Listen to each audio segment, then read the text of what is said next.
Ce qui devait être une soirée festive et musicale s'est transformé en véritable scène de chaos hier soir à Abidjan. À la Maison B, l'une des boîtes de nuit les plus courues de la capitale, une bagarre d'une rare intensité a éclaté entre deux figures majeures de la scène urbaine ivoirienne.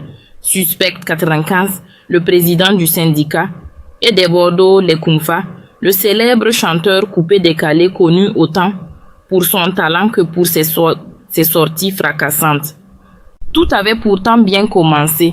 Le public massé dans la salle pour un showcase très attendu de Suspect 95 vibrait au rythme de ses hits engagés, mélangeant punchline social et ego trip élégant.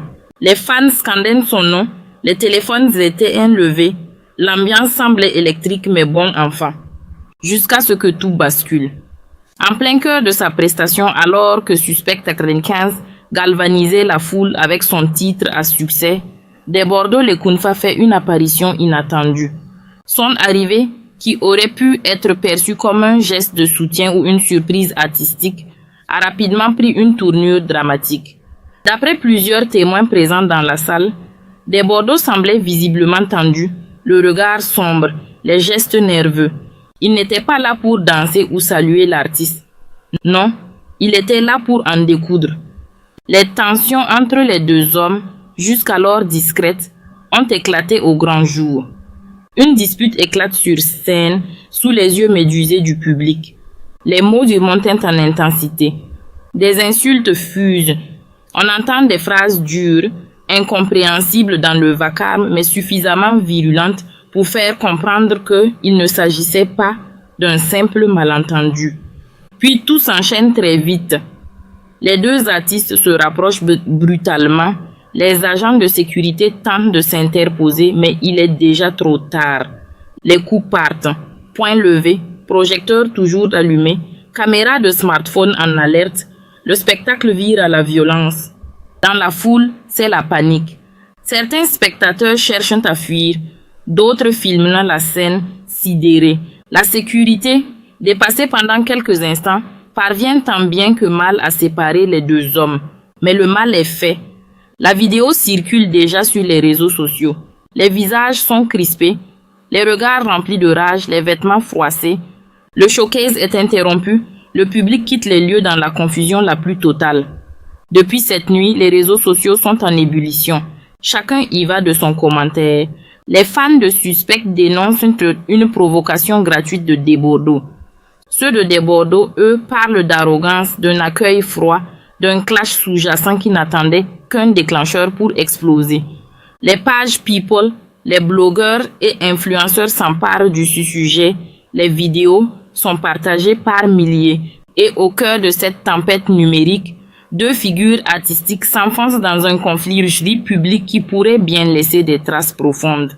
Au-delà de l'incident lui-même, c'est toute la scène musicale ivoirienne qui se retrouve une fois encore éclaboussée par une querelle d'ego, un affrontement stérile qui aurait pu et dû être évité.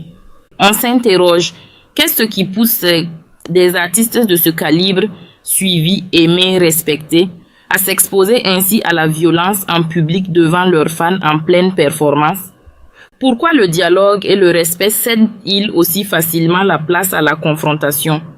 Pourquoi les querelles personnelles deviennent-elles des spectacles humiliants pour la culture ivoirienne tout entière?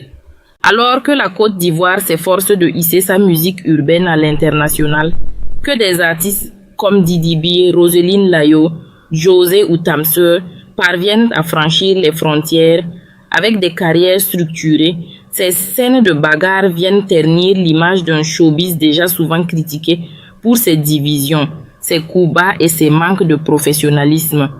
La jeunesse regarde, l'Afrique regarde, le monde regarde, et ce qu'elle voit ce soir-là à Maison B, c'est deux talents s'autodétruire devant une foule déçue.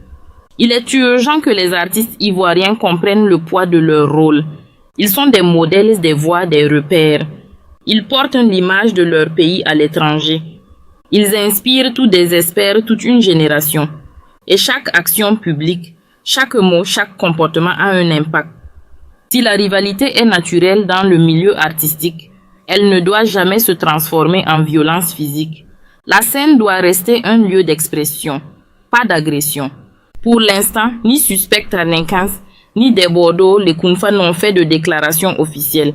Le silence est pesant, peut-être stratégique, peut-être qu'en coulisses, des tentatives d'apaisement sont en cours.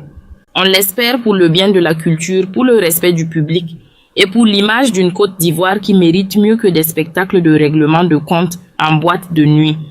Car au fond, au-delà des clashs, des querelles, des rivalités musicales ou personnelles, ce que le public attend, c'est de la grandeur, du respect, du talent au service du peuple, pas de la violence au service de l'ego. Il est temps que les artistes en prennent conscience.